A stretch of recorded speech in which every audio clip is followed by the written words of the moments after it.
साथ में कोई छोटी संस्थानों की बातें वहाँ रखूँगा मैं, तो आप बाद में पढ़िएगा, लेकिन आपके इंटरेक्शन है नहीं।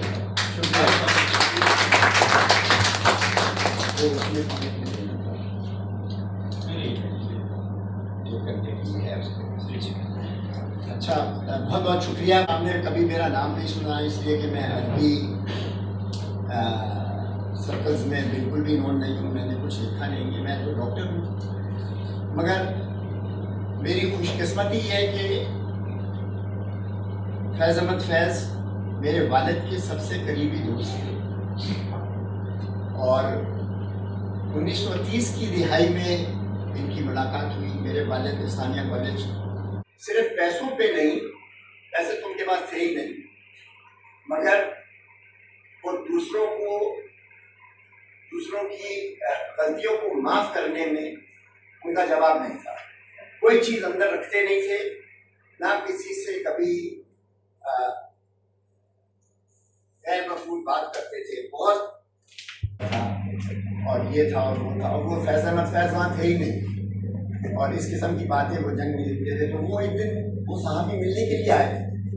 तो हम उस ज़माने में नौजवान होते थे, तो मतलब काफ़ी फर्म व्यूज़ होते थे हमारे, ब्लैक एंड वाइट में दुनिया को देखते थे। तो मैंने फैज़ साहब से कहा ऊपर जाके कि वो फलां साहब आपसे मिलने आए।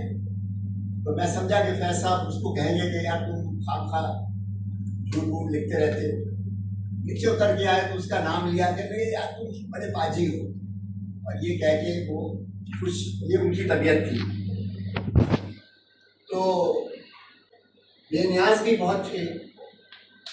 एक दफ़ा फिलीपीन से आए तो उसने कॉन्वर्सेशन को प्रोलॉन्ग करने के लिए कहा कि उसने जब खोला तो वो सोने का मेडेलियन लिपटा हुआ था एक गत्ते में।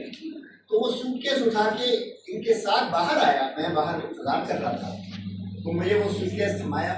लगा फैज़ साहब को बिल्कुल इल्म नहीं है, मगर ये बहुत महंगा इसमें सोने का मेडेलियन है, तो ज़रा ख्याल से लेके जाए। तो मैंने गाड़ी में बैठ के पूछा, मैंने कहा फैज़ चाचा आपको बिल्कुल पता नहीं था कि उसने दिया? कह नहीं, बहुत बेनियाज थे और मुकाम बरखुरदार का था। तो जब वो शेर सुनाते थे तो उनके दोस्त अहबाब अगर बैठे हों या हमारे वालिद बैठे हों, वो दाद दे तो दे, हम में तो हिम्मत नहीं होती थी कि दाद दे, क्योंकि एक बच्चा इतने बड़े शायर को दाद दे कुछ ओछापन लगता है। तो मैं तो कभी, मगर हम अंदर से तिल मिला जाते थे। और आखिरी बात जो डॉक्टर उमर दराज ने भी के साथ दोस्ती थी कि घर में रहते थे, ऊपर की मंजिल में वो रहते थे, हम नीचे रहते थे, बहुत साल ऐसे रहते थे कॉलेज के कश्मीर में। तो वहाँ उनकी बीवी अंग्रेज थी क्रिस्टोबेल जॉर्ज, उनकी बहन एलिस वहाँ आई थी मिलने के लिए अपनी बहन से। तो तासीर फैज़ साहब के बकौल में उनको अब कोट कर रहा हूँ, कह रही है कि तासीर साहब ने एक दिन कहा हम तुम्हारी शादी क्यों ना एलिस से करवाते हैं। हमने कहा ठीक है। तो हालांकि इसमें कुछ ना कुछ पेचीदगी होगी, मगर उनका बयान करने का अंदाज ऐसे था कि जैसे कोई कहता नहीं कि चाय पीनी है तो चाय पी लेंगे हम, तो इस तरह वो बात करते थे। तो उनकी शादी हुई, मगर शादी के बारे में कुछ कंट्रोवर्सी, जो चीज़ पसंद आ जाए तो उसके तारीफों के पुल बांधो। तो शाम को वो मैन्युस्क्रिप्ट लेके जब मजीद मलिक के पास गए, उन्होंने देखा और कहा कि ये आप मेरे पास छोड़ जाएं। 2-3 दिन के बाद जब फैज़ साहब ने पूछा कि वो मैन्युस्क्रिप्ट मैं ले जाऊं, तो मजीद मलिक साहब ने बड़ी धीमी ज़बान में कहा फैज़ वो मैन्युस्क्रिप्ट आपके लायक नहीं, ऐसा करें आप इसको मेरे पास ही छोड़। क्योंकि उनको ये डर था कि कहीं ये स्लिप होके लोग इसको छाप ना दें। तो वो बड़े प्रोटेक्टिव थे कि फैज़ की जो कलाम है वो बड़ा प्रोटेक्टेड रहना चाहिए, और इमरोज़ की बुनियाद रखी और फैज़ अहमद फैज़ को दोनों अखबारों का एडिटर इन चीफ बनाया।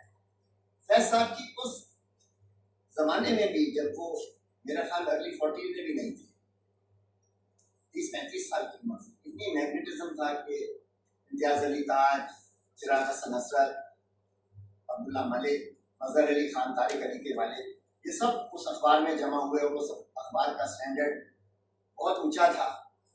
मगर 59 में जब अयूब खान का दौर आया तो दफ्तर से फैज अहमद फैज को गिरफ्तार करके पुलिस ले गई और बेइज्जत करने के लिए हथकड़ी पहना के ओपन टांगे में ले गई ताकि लोगों को नजर आए। तो शोरीदा काफी नहीं और तुमत इश्क पोशीदा काफी नहीं, आज बाजार में आप बोलना चलो। तो ये सब आपने सुनी नहीं है, मैं पूरी क्या पढ़ूं, मगर उसका आखिरी बंद है, रखते दिल बांध लो दिल फिगारो चलो, फिर हम ही करते हैं यारो चलो। तो वो हालांकि और क्या क्या लोग नहीं ठहरते थे। तो जब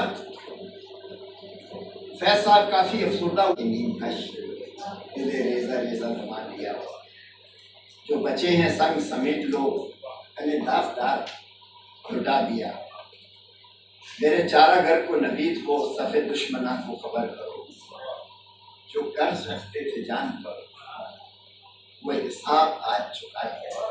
इनका सिंबलिज्म ऐसा होता था कि ये शेर आप मुलाहिजा कीजिए, करो कज जबीन पे सरे कफन मेरे कातिलों को घुमाना हो।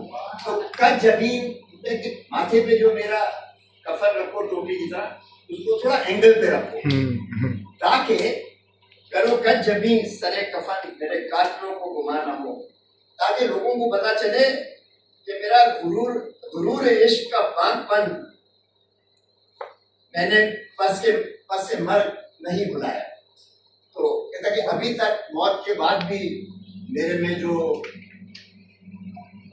बिलीव्स हैं, आई स्टिल बिलीव इन। तो उन्होंने और उसका आखिरी शेर तो है कि जो रुके तो कुएं गिरा थे हम, जो चले तो जहाँ से गुजर गए, रहे यार हमने कदम कदम याद। तो ये उन्होंने, और ये दिल से लिखते थे। और मैं आपको सज्जाद ज़हीर के बारे में भी कुछ बताऊंगा। सज्जाद ज़हीर से इनकी दोस्ती, हमारे वालिद की उनसे बहुत दोस्ती थी। और एक और आपको एनेक्डोट सुनाऊं कि ये महमूद ज़फ़र और डॉक्टर रशीद जहां जो थी, ये बाद में लखनऊ मूव हो गए थे। तो हमारे फादर जब सर्विस में आए तो लखनऊ में मिलने गए, तो उन्होंने कहा कि हमारे जानने वालों की एक बेटी है जो तुम्हारे लिए बड़ी माकूल, तो वो मेरी माँ से मिलवाने वाले वो थे। और वहाँ हमारे वालिदैन की शादी हुई डॉक्टर रशीद जान के घर। तो फैज साहब के को तो मैं आपको बताऊं, कई तरह से हमारे वालिदैन के उनसे रिश्ते थे। तो सज्जाद ज़हीर का जब इंतकाल है, जब घर आए तो उन्होंने कागज का टुकड़ा निकाल के मेरे वालिद के सामने रखा। सुबह 5 बज रहे थे, चाय पी रहे थे, तो वो होटल में दिल्ली में लिखी थी कि ना अब साथ सैर गुल करेंगे, ना अब मिलकर सरे मक्तल चलेंगे, हदीस से दिल बरा बाहम करेंगे, ना खून दिल से शरे गम करेंगे, ना लैलाए सुखन की दोस्तारी, ना गम आए वतन पर अश्क बारी,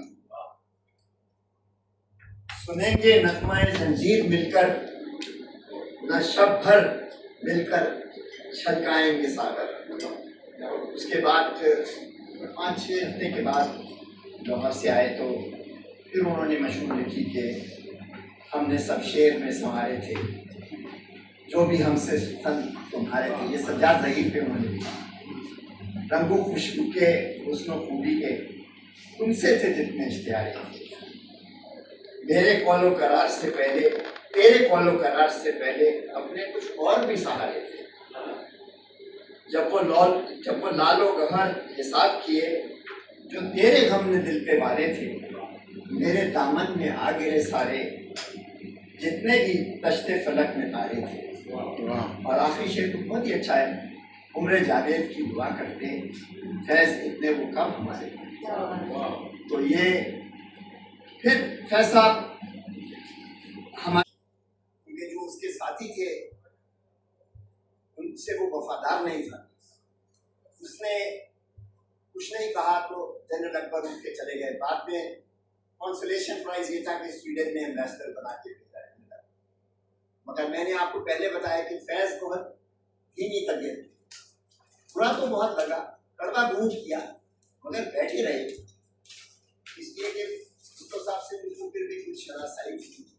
ये फर्क था औरों में और फैज साहब। तो कोई मसीहा ना इफाए अहद को पहुंचा, बहुत तलाश पसे कत्ले आम होती रही। ये बरहमन का करम वो अताए शेख खरम, कभी हयात कभी मैं हराम होती रही। जो कुछ भी बनना पड़ा फैज कट के यारों से, तो रहसनों से अदूर सलाम दुआ सलाम हुकुले। तो ये अगर आप किताब पढ़े तो उनकी एक खासियत थी, कभी बहुत कम किसी नज़म का उन्वान देते थे जिससे पढ़ने वाले को इशारा हो कि क्यों और किस वक्त लिखी गई। एक शख्स थी डॉक्टर यूसुफ हारून, महमूद हारून की बहन थी डॉक्टर शौकत हारून, बड़ी एलिगेंट लेडी थी। अच्छी रोमांटिक रिलेशनशिप नहीं होती, एक नॉन रोमांटिक प्लेटोनिक रिलेशनशिप थी, पर एक तरह का फैज साहब को उनसे इश्क था, मगर कभी ऐसा नहीं था कि अकेले बैठे या कुछ। तो जब डॉक्टर शौकत हारून का इंतकाल हुआ तो उन्होंने लिखा, कब तक दिल की खैर न आए, कब तक याद ना हो, कब तक चैन की मोहलत दोगे, कब तक रात। तो फैज साहब का सिंबलिज्म बड़ा जबरदस्त था। और ये नज़म मुझको यकीन है आप लोगों ने कई दफा पढ़ी है, मैं पूरी नहीं पढ़ूंगा मगर एक दो शेर सिर्फ सुनाऊंगा क्योंकि उनकी बैकग्राउंड है। तो मजीद मलिक वगैरह, ये जुल्फ़िकार अली बुखारी, ये बहुत उर्दू के मामले में बड़े आलिम फाज़िल, और कभी भी मैंने इनको बगैर किताब के नहीं लिखा, किताब और पेंसिल हाथ में। तो जब ये उन्होंने शाम को पढ़ी तो जुल्फ़िकार बुखारी के, जिनको छोटे बुखारी साहब कहते थे, उनके घर ये अक्सर जाते, वो क्लिफ्टन में रहते थे। तो मुझको ये शरफ हासिल था कि मैं उनको लेके जाता था, क्योंकि रात को फिर वो आते थे तो मुझे हुक्म होता था कि आप 11 बजे के बाद, मैं 9 बजे चला जाता था कि उसी के पीछे बैठा रहूं। कुछ इस पर हिजर की रात थी, तो वसल को सूरज से, हिजर को रात से, ये सिंबलिज्म जो था फैज का, ये उनकी शायरी का हॉलमार्क था। तो कहते हैं, किसने देखा वसल का सूरज, किस पर हिजर की रात लगी, वो गैसों वाले कौन थे, क्या थे, इनको क्या बदलाव। तो बुखारी साहब जो कि इतने शनाख्त रखते थे, एकदम उनके खड़े हुए थे, मुझे फैज कमाल कर दिया। तो अब मुझे एकदम एहसास हुआ, मैंने कहा, फिर उन्होंने समझाया, उन्होंने कहा कि जिसको आप दिल से चाहते हो उसको आप लाख डिस्क्राइब करें किसी से, डिस्क्रिप्शन के बाद आप यही सोचेंगे कि डिस्क्रिप्शन मेरा फिर भी थोड़ा रहेगा। मगर आप देखेंगे कि अहम बात जो है वो कितने नर्म अल्फाज में फैज साहब ने कही। तो कहते हैं, फैज दिलों के भाग में है, घर भरना भी लुट जाना भी, तुम इस हुस्न के लुत्फ़ करम पर कितने दिन इतराओगे। तो इसी तरह कहते थे, मैं ज़्यादा टाइम नहीं आपका लेना, इसीलिए मैंने सोचा कि कुछ बातें आपको ऐसी सुनाऊं जो कहीं छपी नहीं है। और ये बातें ऐसी थी कि जहाँ हम, मेरे वालिद और ये बुखारी साहब, मजीद मलिक, ये बैठे होते थे, बाहर के लोग कोई नहीं होते। मेरा ये होता था कि कभी कभी मैं, ऑर्गेनाइजेशन थी पोस्ट ऑफिस, क्योंकि वो तो गांव थी, तो यूनियन वालों ने फैज साहब पोस्टल यूनियन का सदर मुंतखब। मजे का खेस बात ये कि मेरा वालिद पाकिस्तान पोस्ट ऑफिस का डायरेक्टर जनरल था उस जमाने। तो आप अंदाजा लगाएं कि शाम को क्या बातें होती हो। और मैं हमेशा आप एक दिन एक बात करते था, उसका नाम था बाबा मंसूर। वो मेरे शेर शाह और उमर दराज रहमान से पहले की बात है, उसको मैंने उसके बारे में सुना बहुत, मगर कभी देखने का शरफ नहीं हुआ, क्योंकि वो मलिक कालाबाग के जमाने में लाहौर फोर्ट में टॉर्चर होके मारा गया। तो बात बहुत कम करता था, मगर फैज साहब सुनाते थे कि अक्सर इनके पास आके बैठा रहता और इनसे बहुत मुतासिर था, और ये उसको बहुत पसंद करते, बात बहुत कम करता। तो ये रस्म, ये दाग, जिन्हें जुर्म में इश्क पे नाज था गुनाहगार थे। तो इसी बात करते थे कि यानी शायद छलकाते थे। तो तबीयत इतनी थी कि जहाँ कोई बहा के ले जाए चले जाते थे, बल्कि हमको डांट पड़ती थी। कभी कभी हम उसको कॉलेज ले जाते थे। मेरे अब्बा कहते थे कि फैज हमारी वजह से जहाँ कहो ले चले जाते हैं। वो पार्किंसंस की कराची में रहते थे, बड़े अच्छे और बिल्कुल हूबहू फैज साहब की कॉपी से देख रहे हैं, हूबहू। तो मैं उसको कहता था फैज साहब को कि भाई आज जनरॉसिटी का ये था कि एक मूवी मिलता था एजे कारदार, वो AR कारदार का छोटा भाई था। AR कारदार आपको शायद याद हो, बहुत बड़ा मूवी डायरेक्टर प्रोड्यूसर था। वो उसकी पिक्चर में पहली दफा उसने मोहम्मद रफी को ब्रेक किया, जिसमें रफी मशहूर हो। तो अब्दुल रशीद कारदार तो बड़ा मशहूर, उसका छोटा भाई अजय कारदार जो था वो थोड़ा जिसको कहेंगे जरा कमजोर, 4 अवार्ड जीते। मगर हमारे घर में मशहूर था कि अगर ये आज शाम को अजय कारदार के घर गए हैं तो बिना खाना खाए वापस आए।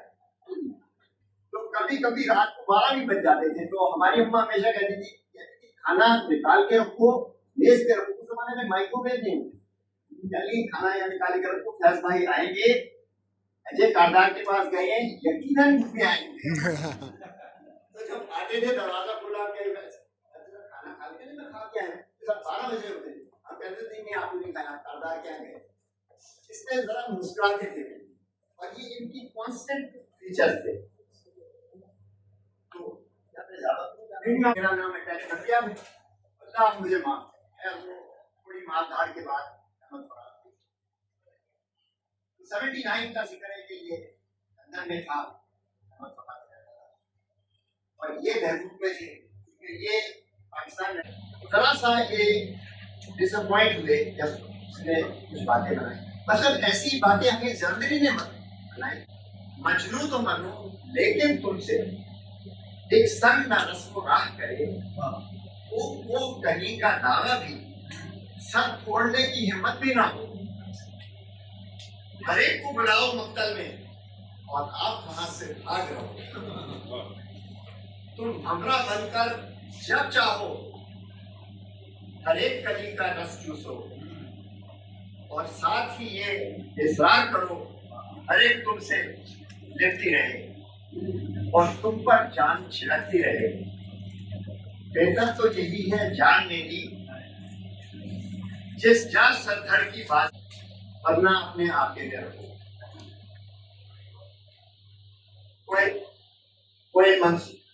कोई मंसूर बने, फरहाद बने, अलबत्ता इतना लाजिम है सर जान के जो भी राह चुनो बस एक उसी के पहली और मेरे ख्याल से आखिरी दफा उन्होंने किसी को रिज्वाइनिंग किया। तो ये उनकी तबीयत का फ्लाइट आती थी सुबह 4 बजे। उस जमाने में ना ईमेल होता था, ना टेक्स्ट मैसेजिंग होती थी। एरोफ्लाइट वाले सुबह में तो वो उनको लेके आते थे। तो हम पूछता था लखनऊ गए, क्योंकि वो तो बात करते ही थे। दिल्ली गए तो हतरा में पूछता था कि आप हैदराबाद दक्कन फिर गए, तो कहने की वहाँ वो एक नजरियाती साथी था कांग्रेस पार्टी में।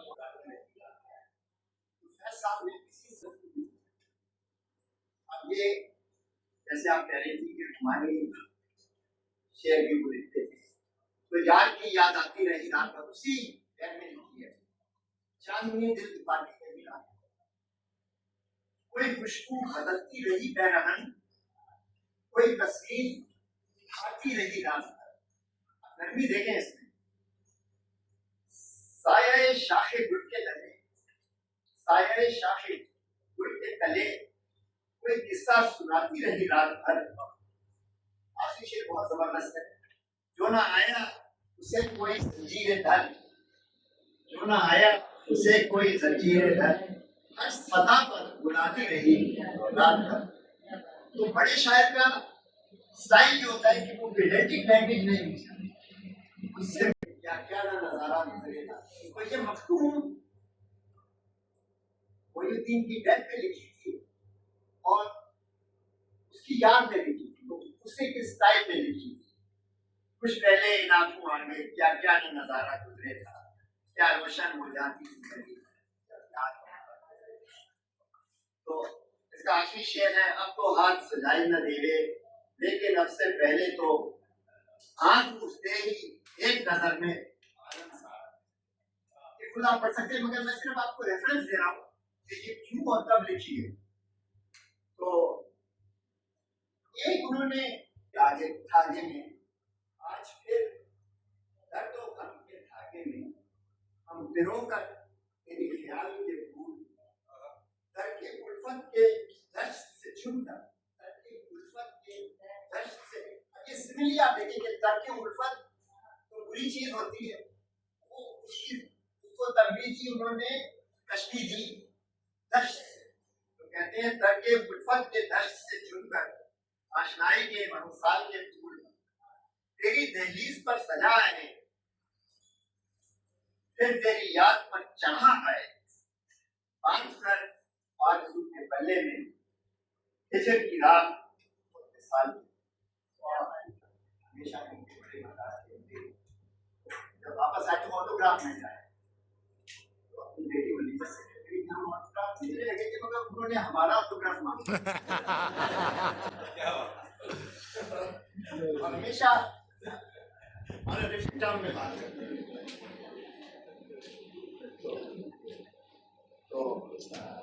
तो जमानत के एक्सप्रेस मेल से भी ये जमाना। मैंने कहा कि जब मैंने उस किताब पर किया, उस किताब के बारे में मेरा दोस्त हारून जो मेरे साथ स्कूल में था, बचपन का मेरा दोस्त, तो मैं टीवी ने खुशबू में बड़े प्रोग्राम किए, इन्होंने जाके घंटे भर की तकरीर की। तो बाद में लोग महफिलों में हमसे कहते थे, साहब की क्या तकरीर थी, ये फिल्मबंदी बोल रहे थे। मुझे पता था कि एक लम्हे की तैयारी नहीं थी। मैं तो देखा था इनको, ये 2-3 दिन से बैठे थे उसी अरसे। तो मैंने कहा कि क्या दिमाग पाया है, और एरुडिशन का ये प्रूफ मैं कई दफा देख चुका। अब आखिर में मैं उनकी एक पुरानी नज़म का थोड़ा सा इशारा रात के 12 बजे वो लोग उठे, इतनी आवाज सुना एकदम इन्होंने मुझे फोन कराया, मैं ऊपर से भाग के नीचे आया। मैं वहाँ आया गाड़ी लेके उनको लेने के लिए, तो मैंने देखा कि वहाँ बैठे हुए हैं, महफिल चल रही है, चाय चल रही है, बेटियां और बेटे बैठे हुए थे, ऑटोग्राफ चल रहे। 15-20 मिनट जब 12 बजे थे, मैंने कुछ कहा या ये कौन थे, मुझे नहीं पता, ये पुरानी है। कभी कभी याद में उभरते हैं नक्शे माजी मिटे मिटे से, वो आजमाइश दिलो नजर की परदेसी कभी कभी आरज़ू के सहरा में आके रुकते हैं काफिले से, वो सारी बातें लगाओ की सी, वो सारे उम्मा। ये बड़ी अपनी नजर, तो वो आके बैठे हैं मैं कदे में, वो उठ के आए हैं मैं कदे से। बड़ी तो इस किस्म की उनकी शायरी थी। तो बैरून से एक नज़म उन्होंने लिखी जो जिसपे उन्होंने ज़ियाउल पे छोड़ की। अब ये अगर लोग बताते ना, वो कहते हैं तोहमत तुम्हारे इश्क की हम पर लगी, तो कहते हैं कि जिंदों के दम से आतिश मैं के बगैर भी है मैं कदे में आग बराबर लगी।